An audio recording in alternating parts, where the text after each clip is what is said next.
আমাদের এই সম্মেলনে এসে আমরা অনেক কিছু জ্ঞাত হইলাম যে আমি নিজেও চিকিৎসা নিচ্ছি। চিকিৎসা নিলে আগে শুনতাম যে ক্যান্সার হলে রোগী মারা যায়, থাকে না।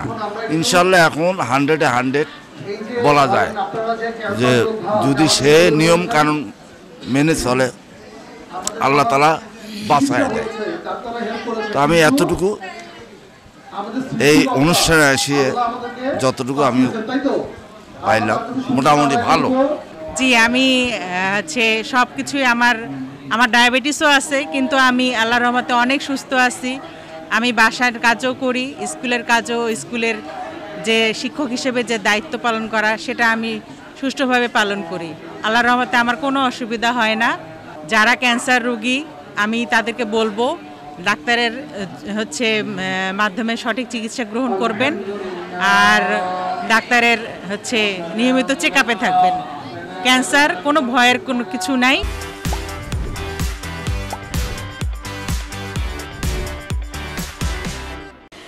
আমরা এখানে একত্রিত হওয়ার একটা উদ্দেশ্য হচ্ছে আমাদের ক্যান্সার দিবসের প্রতিপাদ্য হচ্ছে ইউনাইটেড বাই ইউনিক। আমরা সবাই ক্যান্সারের রোগীদের সাথে একসাথে চলি, একদম ডায়াগনোসিস থেকে শুরু করে ট্রিটমেন্ট থেকে শুরু করে ফলো আপ পর্যন্ত এবং মৃত্যু পর্যন্ত আমৃত্যু পর্যন্ত আমাদেরকে একসাথে থাকতে হয়। এই সময় আমাদের একটাই উদ্দেশ্য থাকে, যেটা হচ্ছে ক্যান্সার রোগীটার সুস্থতা।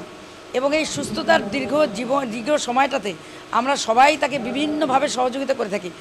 যে অ্যাঙ্গেল থেকেই পারেন সেই অ্যাঙ্গেল থেকেই কেউ টাকা পয়সা দিয়ে সহযোগিতা করে, পরিবারের মানুষ তাকে আর্থিক সাপোর্ট দেয়, মানসিক সাপোর্ট দেয়, সব কিছু। এবং এই যে সাপোর্টটা দিয়ে তারা একসাথে একটা যুদ্ধ অতিক্রম করে, এই ক্যান্সার যোদ্ধারা একসাথে একটা যুদ্ধ অতিক্রম করে তারা আবার সুস্থ জীবনে ফিরে আসে। এই ক্যান্সার যোদ্ধাদেরকে নিয়েই আমাদের আজকের এই আয়োজনটা। এবং এখানকার এই আয়োজনের মাধ্যমে আমরা যে মেসেজটা দেওয়ার চেষ্টা করতেছি যে ক্যান্সার একসময় কুসংস্কারের জন্য একটা জায়গা ছিল, যে ক্যান্সার হলে এর কোনো উত্তর ছিল না। এখন ক্যান্সার অনেক উত্তর, অনেক চিকিৎসার পরে রোগীরা ভালো থাকে, সুস্থ জীবনযাপন করে। ক্যান্সারের অনেক উন্নত চিকিৎসা বেরোচ্ছে, যেটার জন্য দেশের বাহিরে ছুটাছুটি না করে অতি দ্রুত যখনই ক্যান্সার ডায়াগনোসিস হবে সাথে সাথেই এর সুষ্ঠু চিকিৎসা করলে ক্যান্সার রোগ সম্পূর্ণ নির্মূল হয়।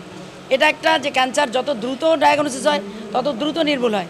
আর ক্যান্সার যদি প্রাথমিক অবস্থায় নির্মূল না হয় তাহলে দ্রুত চিকিৎসা করার পর এটাকে কন্ট্রোল রাখা যায়। এটা একটা।